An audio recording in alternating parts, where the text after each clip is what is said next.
চোর শিক্ষামন্ত্রী ব্রাত্য বসুকে পদত্যাগ করতে হবে। অবিলম্বে রাজ্যের চাকরি চোর শিক্ষামন্ত্রীকে গ্রেফতার করতে হবে। শিক্ষা চোর, চাকরি চোর, ব্রাত্য বসু হায় হায়। যাদবপুর কাণ্ডের পর থেকে উত্তপ্ত বঙ্গের রাজ্য রাজনীতি। সোমবার রাজ্য জুড়ে ছাত্র ধর্মঘটের ডাক দিয়েছে এসএফআই, জানিয়ে জেলায় জেলায় অশান্তির ছবি ধরা দিয়েছে। সেই মতো শিক্ষামন্ত্রী ব্রাত্য বসুর পদত্যাগের দাবি তুলে পথে এসএফআই ছাত্র নেতারা। শিল্পাঞ্চল শহর রানীগঞ্জেও বিক্ষোভে সামিল হয় বামেরা।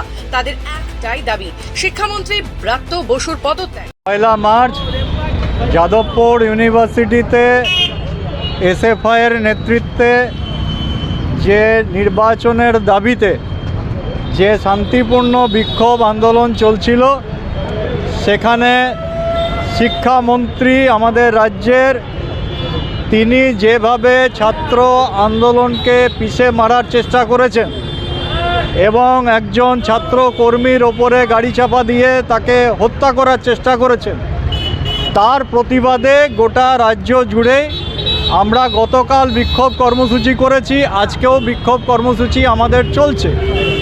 এবং এসএফআইয়ের পক্ষ থেকে বিশ্ববিদ্যালয়ে আজকের দিনে ছাত্র ধর্মঘটেরও ডাক দেওয়া হয়েছে। গতকাল বর্ধমানে ছাত্র আন্দোলনের ওপরে আক্রমণ হয়েছে, আজকে মেদিনীপুরে কলেজে সেখানে হচ্ছে যে বহিরাগত গুন্ডাদের নিয়ে এসে পুলিশের মদতে আমাদের এসএফআইয়ের কর্মীদের, মেয়েদের পর্যন্ত, ছাত্রীদের পর্যন্ত মারধর করা হয়েছে, আক্রমণ করা হয়েছে। আমরা সার্বিকভাবে রাজ্যের এই শিক্ষামন্ত্রীর এই আচরণ, রাজ্যের যে শিক্ষা নীতি, চুরি, দুর্নীতি যা চলছে, তার বিরুদ্ধেই আমরা আন্দোলন করছি। অপরদিকে পাল্টা প্রতিবাদ সভায় নামে রাজ্যের শাসক দল তৃণমূল। শিক্ষামন্ত্রী ব্রাত্য বসুর ওপর হামলার ঘটনায় তীব্র নিন্দা জানিয়ে সভা তৃণমূলের। যাদবপুর কাণ্ডের নেপথ্যে বাম অতি বামেদের যোগ সাজেশই দেখছে তৃণমূল। গত পরশুদিন একটি গণতান্ত্রিক দেশে একটি গণতান্ত্রিকভাবে মিটিংয়ের সময় রাজ্য সরকারের শিক্ষামন্ত্রী যখন বিশ্ববিদ্যালয়ে প্রবেশ করেন, তখন তার উপরে বিশ্ববিদ্যালয়ের যারা ছাত্র বলে, নিজেদের ছাত্রী বলে পরিচয় দেয়, তারা যে হামলা করেছে সেটা আমরা আগে কোনদিন শুনিনি। একজন শিক্ষামন্ত্রীর বিরুদ্ধে হামলা করছে কারা? যারা ভারতবর্ষের অন্যতম শ্রেষ্ঠ বিশ্ববিদ্যালয়ের ছাত্র এবং ছাত্রী।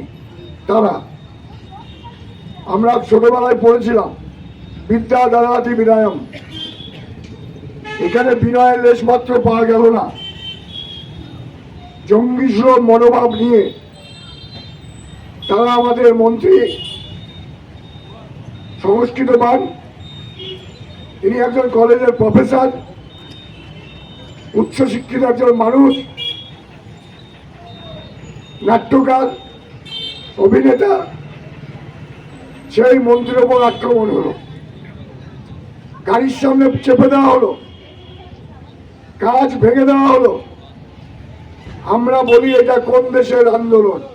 একজন ছাত্র নেতা ছিলাম, আমি টিডিবি কলেজে জিএস ছিলাম, আমিও প্রতিবাদ করেছি, আমিও আন্দোলন করেছি, আমিও ছাত্র রাজনীতি করেছি, কিন্তু কোনোদিনও আমি আমার ছাত্র রাজনীতিকালে এরকম ঘটনা দেখিনি বা এরকম ঘটনা আমরা কখনো করিও নি যে একজন শিক্ষামন্ত্রীকে, যিনি রাজ্যের শিক্ষামন্ত্রী, তার গাড়ির উপরে চড়া হওয়া, ঢিল মারা, পাথর মারা, মেরে মাথার আঘাত করে দেওয়া এবং পুলিশ গাড়িকেও হেনস্থা করা।